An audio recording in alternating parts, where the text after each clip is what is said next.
मुशर्रफ जी, मुझे मेरी असली बेटी से मिलवा दीजिए ताकि सरू इस झूठ के जंजाल से बाहर निकल जाए। मुशर्रफ जी, क्या कहा आपने मुशर्रफ से? बस तुझे क्या लगा था तेरा ये घटिया गेम चलता रहेगा और मैं कुछ नहीं करूंगी? अब मैं चुप नहीं बैठूंगी। दोस्तों, सरू सीरियल अब उस मोड़ पर आ चुका है जहां कहानी ने सबसे बड़ा धमाका कर दिया है। अनिका को आखिरकार वह सच पता चल चुका है जिसे इतने समय से छुपाया जा रहा था।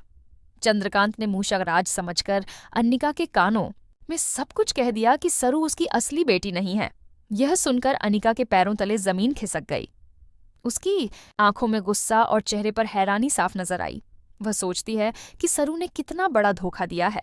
अब तक जो उसकी जलन और नफरत थी वह अब एक खतरनाक बदले में बदल चुकी है। अनिका का दिल बार बार यही कह रहा है कि तुझे क्या लगा सरू, मैं सब कुछ सुनकर चुप रह जाऊंगी? अब देख मैं तुझे कैसे बर्बाद करती हूँ। अनिका के पास अब दो सबसे बड़े हथियार हैं। पहला, यह सच कि सरू चंद्रकांत की असली बेटी नहीं है, और दूसरा, वेद और सरू के बीच का गिफ्ट वाला राज। वेद ने पहले ही कहा था कि अगर सरू उसकी दी हुई चुनरी पहनकर आएगी तो वह समझेगा कि यह उसकी हाँ है।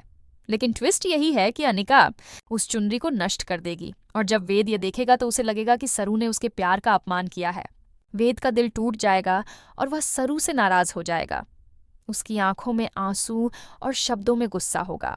वह साफ कह देगा कि मैंने सोचा था तुम मुझे समझती हो, लेकिन तुमने मेरे प्यार की कोई कद्र नहीं की। इधर सरू की हालत खराब हो जाएगी। उसके सामने एक तरफ वेद का गुस्सा होगा और दूसरी तरफ अनिका की चाल। नानी भी इस सच को सुनकर सदमे में आ जाएंगी। जब अनिका नानी को बताएगी कि सरू असली बेटी नहीं है तो नानी का विश्वास टूट जाएगा। वो कहेंगी कि जिस पर मैंने सबसे ज्यादा भरोसा किया वही धोखेबाज निकली। पूरा परिवार हक्का बक्का रह जाएगा। अब तक सबने सरू को अपनी इज्जत समझा था, लेकिन इस राज के खुलने के बाद उसके अस्तित्व पर ही सवाल उठ जाएंगे। आने वाले एपिसोड में घटनाएं बहुत तेजी से घटेंगी। सबसे पहले अनिका चुनरी जलाएगी और वेद के दिल में सरू के खिलाफ जहर भरेगी। फिर नानी के सामने जाकर सच का बम फोड़ेगी। चंद्रकांत भी फंस जाएंगे, क्योंकि अब सवाल उठेगा कि उन्होंने यह बात पहले क्यों छुपाई। सरू रोती रहेगी और कहेगी कि मैंने किसी को धोखा नहीं दिया। मुझे क्यों नहीं समझते आप लोग? लेकिन उसके पास सबूत नहीं होगा और उसकी आवाज सुनने वाला कोई नहीं होगा। इस बीच अनिका को लगेगा कि उसकी जीत पक्की है। वेद दूर हो चुका होगा, नानी का भरोसा खत्म हो चुका होगा और चंद्रकांत सफाई देने में नाकाम रहेंगे। सरू अकेली पड़ जाएगी। दर्शकों के लिए यह पल सबसे ज्यादा इमोशनल होगा, क्योंकि सरू की आंखों में आंसू होंगे और वह बेबस होकर सबको देखती रह जाएगी। लेकिन असली सस्पेंस यही है कि क्या सरू सच में हार जाएगी या उसे कोई मदद करेगा।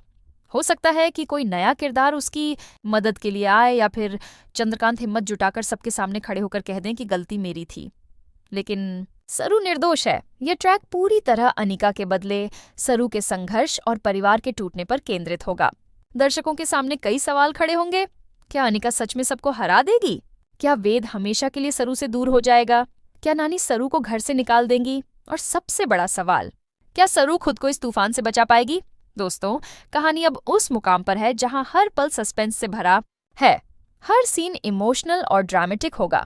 सरू के लिए यह सबसे कठिन समय है। अनिका की जीत फिलहाल तय नजर आ रही है, लेकिन याद रखिए टीवी की दुनिया में सच देर से ही सही सामने जरूर आता है। सरू के लिए भी यही उम्मीद की किरण है।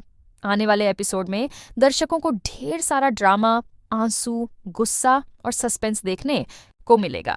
यही वजह है कि इस बार का एपिसोड सबसे धमाकेदार साबित होगा।